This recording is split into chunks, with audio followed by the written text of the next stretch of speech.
What's the good word, y'all? Welcome to New York Jets Syndicate channel. It's your boy DKB here. So I want to quickly break down one of the prospects from our undrafted free agent class that I and quite a few others think has the best chance to make the New York Jets roster this season. And ironically, it may end up being another safety. So I'm talking about Trey III, Florida safety.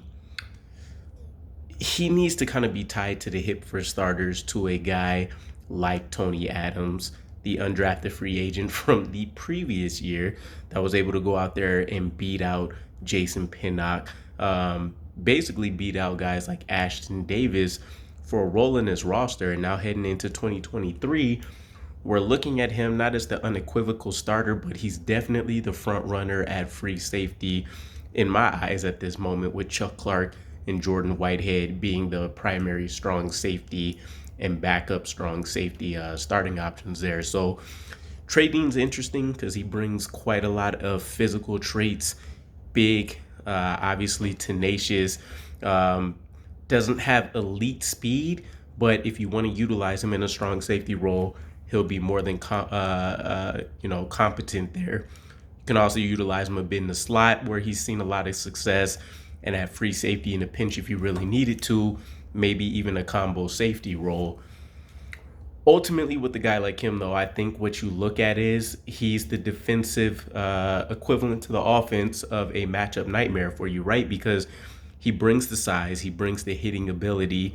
He's proven already that he can essentially go out there and match up with tight ends and running backs and kind of nullify them and take them out of a game plan, right? Which is huge for the New York Jets because, as we all know, the last couple years, and probably for the better part of the last decade, to be honest, we've been getting absolutely decimated by the screen game, and people have been able to use it in a number of varieties: tight end screens, running back screens, wide receiver screens, the whole gambit. There's not really one area where we've just done overwhelmingly well or even average at being able to defend, right? We've seen teams literally use this a third of the time, and they're putting up, 14 to 21 points on us at any given portion of the game. So this is one of those things where you look at him and you say, currently, what he can offer the New York Jets and what he can continue to get better at long term is going to be nullifying a tight end at 6'3". He's not going to be that far off, even from guys, if you think like Zach Kuntz, for example, that we brung in, 6'7". It's a 4-inch differential as opposed to guys like Brian Branch that are coming in that are just barely 6 foot. You're looking at almost, a whole foot difference there. So having a guy like that, obviously phenomenal. He has strong explosive capabilities, so he's not going to just be, out jumped 1,000,001 times. In the meantime, though, I think he is very limited, though, right? Where do you actually play him at if he can go out and find a role this year?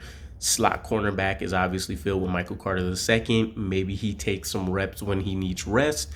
Strong safety is set. To me, Jordan Whitehead, Chuck Clark, you're very well off in that area. Behind Tony Adams, there's question marks, right? And then you still have to think about competition-wise, even though he has the best chances.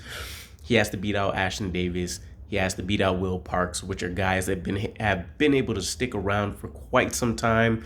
Whether that's been warranted or if we just haven't found better options doesn't necessarily matter. They've been within the scheme. They know how things are supposed to operate. They can kind of go out there and run fast and loose. Whereas Trey Dean III, he needs to go out there and really immerse himself in everything all at once. So one of the things, though, that I will say with Trey Dean that I'm kind of excited about is obviously obviously Robert Saleh knows, defensive talent.